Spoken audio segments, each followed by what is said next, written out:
Bonjour tout le monde, alors aujourd'hui on se retrouve pour parler effets secondaires et médicaments antidépresseurs, anxiolytiques. Donc il faut savoir qu'on m'a prescrit des médicaments et on m'a pas du tout expliqué ce que seraient les effets secondaires. Donc je vais vous lire la liste d'effets secondaires principaux qu'il existe.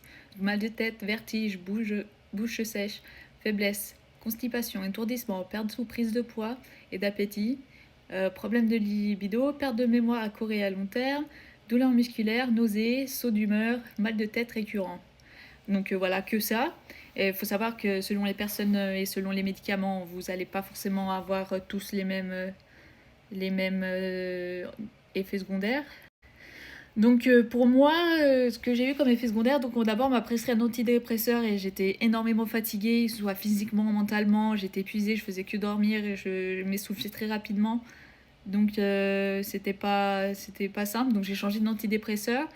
Et cet antidépresseur-là, il m'a fait prendre 20 kilos. Mais bon, j'étais en sous-poids, donc c'était pas une mauvaise chose. Et j'ai une partie du poids que j'ai pris, c'était du muscle, parce que je fais de la musculation. Donc ça, c'est pas trop gênant, ça va. Mais aussi, enfin, j'ai pas eu de perte de mémoire ou des vertiges aussi. J'avais énormément de vertiges pendant des mois. J'étais fatiguée, j'avais des vertiges, mais c'est passé. Et aussi, j'ai un problème, c'est au niveau des bras, comme ça. En fait, je me tiens comme ça. Je mets mes bras comme ça, alors que normalement, ils sont le long de ton corps comme ça. Et franchement, c'est compliqué, quoi.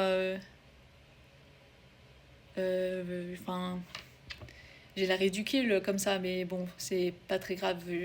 J'ai plus. Enfin, j'ai pas tant que ça d'effets secondaires. Je le vis plutôt bien la médication.